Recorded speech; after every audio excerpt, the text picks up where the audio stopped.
we got to do a lot of fun things after the Apollo 15 mission. So there were a lot of perks for the families. And thank you so much. She kept all this. I don't have any of this stuff. Well, I had to look for it last night, but very cool.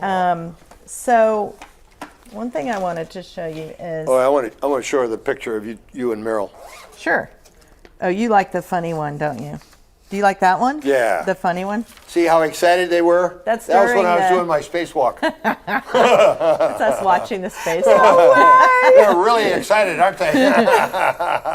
Oh, yeah. And Dad said that ended up in a Time magazine. Oh, it's in a Time magazine article, too. Yeah. And here we are holding a capsule. But one of the neat things we got to do. I'll tell you another thing. You hear a lot about Richard Nixon and how bad he was and all the things that he did wrong and this, that, and the other thing. But I'm going to tell you, he was wonderful to these kids.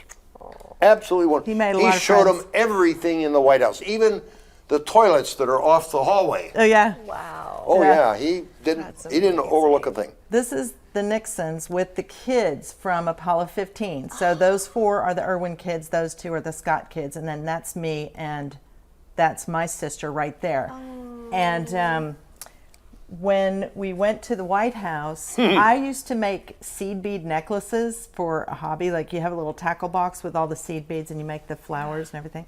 I made a necklace for my sister to wear with her dress to the White House, and Pat Nixon got her ring stuck. She was admiring the necklace, then she got her ring stuck in the necklace and pulled, and then beads went everywhere. And she apologized over and over. I kept trying to explain to her, it takes me about an hour to make that. It's really not a big deal. It's fine.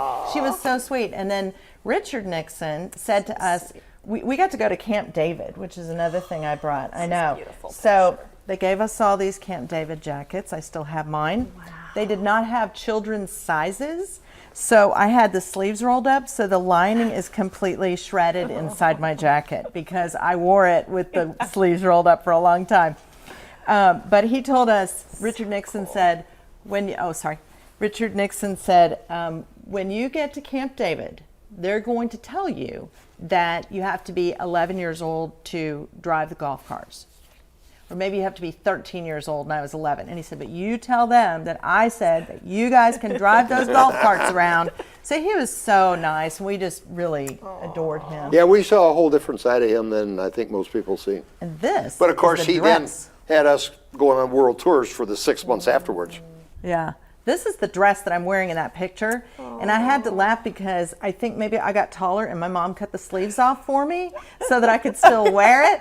Yeah. But it is the same dress that I had on at the White House. Yeah. So pretty. Yeah. Well, I'm glad somebody's saving this stuff. Yeah, I saved some things. Beautiful. I know. I'm trying to think if there's anything else. I have a cute picture of my dad that I love that is him being a cheerleader at West Point. Oh, wow. Isn't that cute? That is amazing. I like that one. Yeah, How old were you in this picture? 20. Wow. Yeah, I was head cheerleader for 2 years. Wow. At West Point. Could you flip?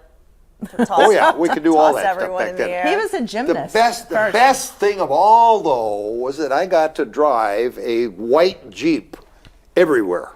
Wow. We had a white Jeep with the West Point crest on the side, and I got to drive it to the Army-Navy game and to games down in New York. Man. And yeah, there were some perks to being head cheerleader. I was on a gym team. That's how I got to. He was a gymnast. That's how I got into the cheerleading business. Oh, wow. And then I brought a copy of his book in case you wanted to see it, or it had some pictures in it too. I didn't know if y'all wanted to scan anything. Oh, yeah. It's got some good pictures. And see, Neil wrote the heading there. And it's kind of funny because as we speak, I'm writing the foreword for a book about Neil that Jim Hansen wrote. And Jim Hansen's the guy who wrote First Man, the book that made it into a movie. So he's written this book, and they've asked me to write the foreword for it. So I'm doing that right now. Neil was a good friend.